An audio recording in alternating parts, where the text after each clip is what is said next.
musuh kita yang terbesar, yang terutama, terpokok.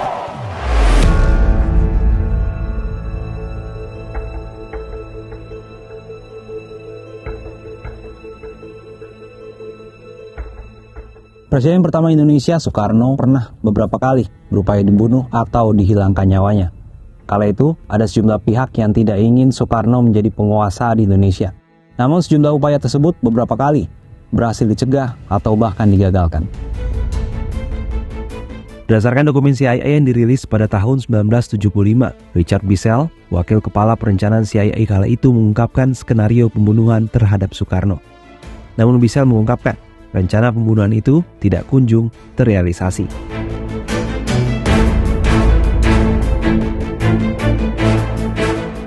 Alasan CIA ingin menyingkirkan Soekarno ialah tak lain karena kekhawatiran Amerika Serikat yang khawatir kalau Soekarno cenderung pro terhadap komunis.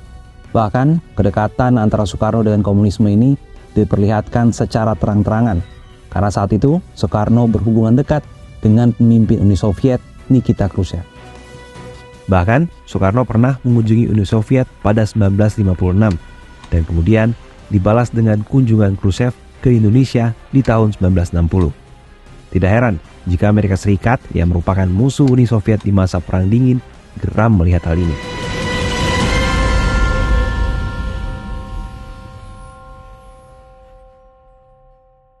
Dalam dokumen lain yang dirilis CIA pada 21 Desember 1948 dengan dokumen berjudul Intelligence Memorandum nomor 107, tertera nama Ahmad Soekarno sebagai Presiden Republik Indonesia.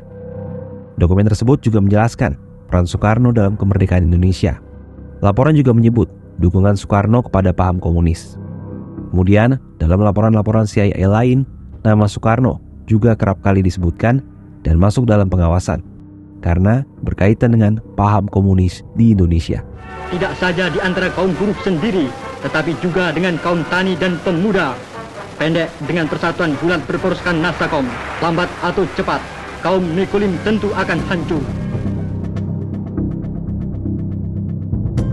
Dari berbagai operasi intelijen AS yang pernah dilakukan, ada satu yang paling ekstrim, yakni menyisipkan agen CIA ke istana kepresidenan.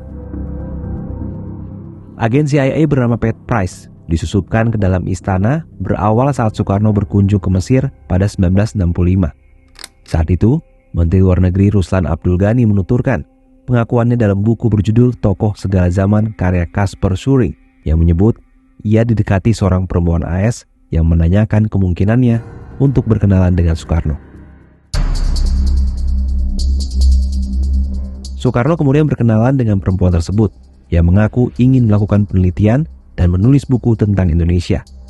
Saat itu, Soekarno pun menyambut kehadiran perempuan itu ke istana. Menurut pengakuan Guntur Soekarno Putra dalam artikel yang ia tulis di Kompas 6 April 2022, perempuan tersebut berwajah cantik, selayaknya perempuan bule yang kecantikannya menyerupai Ken Dedes. Saat di sana, Pat Price dengan leluasa mengobrol bersama tamu-tamu negara. Bahkan, dalam beberapa kesempatan, perempuan itu mengenakan kebaya Jawa, ikut latihan tari dengan Megawati, Rahmawati, dan Sukmawati. Soekarno bahkan sempat meminta perempuan itu agar tinggal di istana. Namun tak lama berselang, saat Soekarno melakukan kunjungan ke Pakistan dan bertemu dengan Presiden Ayub Khan, penyamaran perempuan AS tersebut dibongkar oleh Ayub Khan. Ia menyebut perempuan tersebut merupakan agen CIA. Usai menerima informasi tersebut, Soekarno menelusuri kebenarannya dan memerintahkan Badan Pusat Intelijen atau BPI pimpinan Subandrio untuk menelisik sosok perempuan tersebut. Hasil ditemukan bukti bahwa Pat Price merupakan agen CIA yang kerap kali memanfaatkan nama Soekarno dan menggunakan fasilitas negara untuk mendapatkan informasi penting.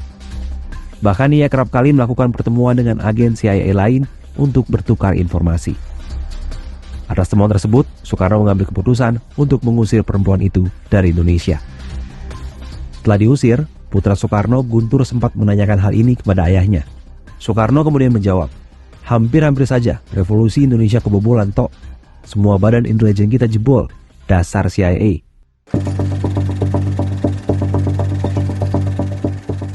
Berbagai upaya Amerika Serikat menjegal pemerintahan Indonesia dilakukan.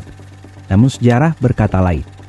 Beberapa kali upaya pembunuhan terhadap Soekarno nyatanya berhasil dicegah dan digagalkan. Di antaranya, peristiwa perebutan kekuasaan tanggal 3 Juli 1946, peristiwa Granat Cikini tanggal 30 November 1957, peristiwa MIG 15 Maukar tanggal 9 Maret 1960, peristiwa pelemparan granat di Jalan Cendrawasih tanggal 7 Januari 1962, dan peristiwa penembakan pada saat Idul Adha di halaman Istana Merdeka Jakarta tanggal 14 Mei 1962.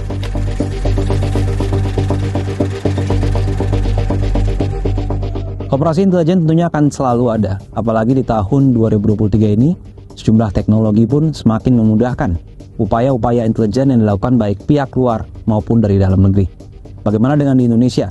Apalagi memasuki tahun politik 2024 nanti, tentunya kita harus meningkatkan kewaspadaan agar operasi intelijen, baik yang dilakukan oleh dari dalam negeri maupun oleh pihak asing, bisa diintervensi agar kebobolan serupa seperti di era Orde Lama tidak terulang kembali.